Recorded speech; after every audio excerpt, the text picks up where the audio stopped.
ঘুষ না দেওয়া হয় বিচার পায় না। শুধু তাই নয়, বড়লোক বেড়ায় একটা বেনসন সিগারেট দিয়ে দিছে মাতবর সাহেবেরে। মাতবর সাহেব বেনসন সিগারেট নিয়ে বাড়িতে টানেন আর চিন্তা করেন বিচারটা কোমর দিকে যায়। মাতবর সাহেব সিগারেট একটা ধরায়া বলে, আমি যদি তার পক্ষে রায় না দেই কেমন হয়ে যায়। এই মাতবর সাহেব বিচারের আসনের মধ্যে বসে যায়। অন্যায় অপরাধ যে করল তার পক্ষে রায় দিয়া গরিব অসহায় ব্যক্তি যে নাই বিচারে পাওয়ার প্রাপ্য সেই ব্যক্তির উপর জুলুম করল। এই গরিব ব্যক্তি গভীর রজনীতে আরামের ঘুম হারাম করে তাহাজ্জুদ নামাজ পড়ে আল্লাহর কাছে দুইটা হাত তুলে বলে, রব্বে কারীম, আলেম উলামারা বলেছে আলাইহিস সাল্লাহু বিআহকামিল হাকিমিন, তুমি নাকি নাই বিচারক, তুমি নাকি শ্রেষ্ঠ বিচারক রব্বে কারীম। আজ আমি অন্যায়ের কাছে হেরে গেলাম, আমি অপরাধ না করে অপরাধী হয়ে গেলাম রব্বে কারীম। এই গভীর রজনীতে সবাই ঘুমায় রইল, আমি আমার দুইটা হাত তুলে তোমার দরবারে বাড়াইয়া দিলাম, রব্বে কারীম মেহেরবানি করে আমার মুনাজাত কবুল করে নাও। আবার আল্লাহ ডাক দিয়ে বলে, আমার বান্দারে কাঁদিস না, কাঁদিস না, কাঁদিস না। ন্যায় বিচার পাওয়া থেকে তোরে যারে বঞ্চিত করেছে, একটা বেনসন সিগারেটের বিনিময় 5,000 টাকার বিনিময় 10,000 টাকার বিনিময় আমি আল্লাহ রাব্বুল আলামিন আহকামুল হাকিমিন এমন রোগ দিয়া দিমু, সারা জীবনের ঘুষের টাকা একত্রিত করলে, সারা জীবনের সুদের টাকা একত্রিত করলে, সারা জীবনের দুর্নীতির টাকা একত্রিত করলে একটা ইনজেকশনের দামও বানাইতে পারবে না। জোরে কোন ঠিক কিনা? সমাজে ঘুষের বিচার আছে না নাই? অমুসলমান চিল্লায় বলো আছে না নাই? সুদ খাওয়া আর ঘুষ খাওয়া যায় না তাদের বাস, মরার পরে ফেরেশতারা দিব আইকাওয়ালা বাস, ঠিক না? করাই গুন্ডা হিসাব নিবে প্রভু রহমান। তোরা কিসের মুসলমান, তোরা কিসের মুসলমান, তোরা কিসের মুসলমান, তোরা কিসের মুসলমান।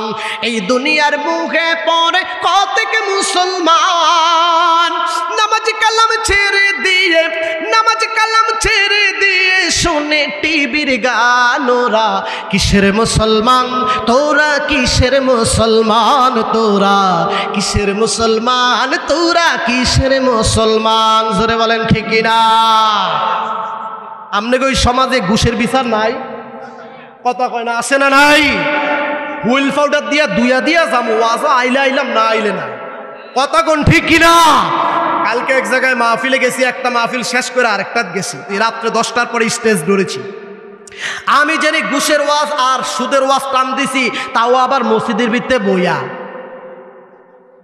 তার কারণ হলো অনেক মসজিদের সভাপতি ঘুষখোর, ঠিক কিনা? ফোর্সে উর্ফে যায়া অনেক মসজিদের কমিটির ভাইরা সুদখোর, ঘুষখোর, জেনাখোর। আমাদেরকে বলে, হুজুর ইয়াউমুল জুমার দিন মেহেরবানি করে একটু ঘুষ নিয়ে আওয়াজ করেন, সুদ নিয়ে আওয়াজ করেন, জেনা নিয়ে আওয়াজ করেন। কারণ মসজিদের অনেক কমিটির ভাইরা সুদ খায়, মসজিদের অনেক কমিটির ভাইরা ঘুষ খায়, মসজিদের অনেক কমিটির ভাইরা অপরাধের সাথে সম্পর্ক। আমাদেরকে দিয়া কেন আপনি উস ভাঙান?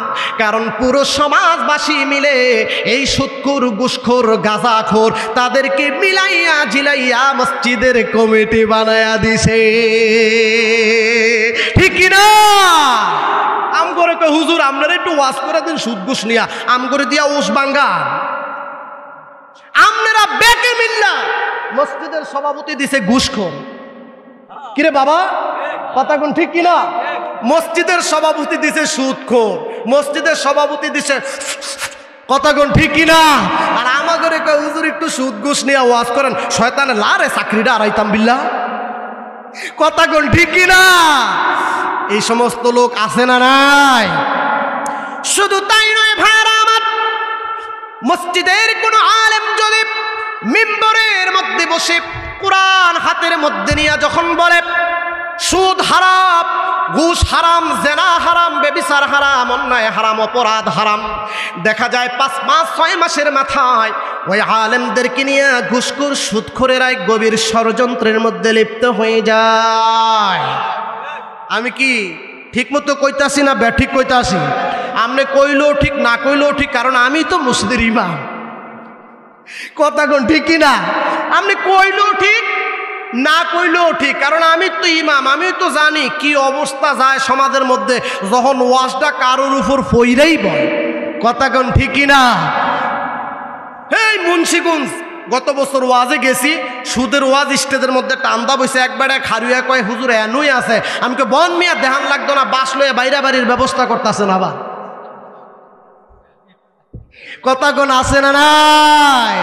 সুদ খাওয়া আর জুয়া খেলা যায় না তাদের অভ্যাস, মরার পরে ফেরেশতারা দিব বাস। ঠিক না? করাই গুন্ডা হিসাব নিবে রাব্বির রহমান। তোরা কিসের মুসলমান, তোরা কিসের মুসলমান, তোরা কিসের মুসলমান, তোরা কিসের মুসলমান? জোরে কান ঠিক কিনা?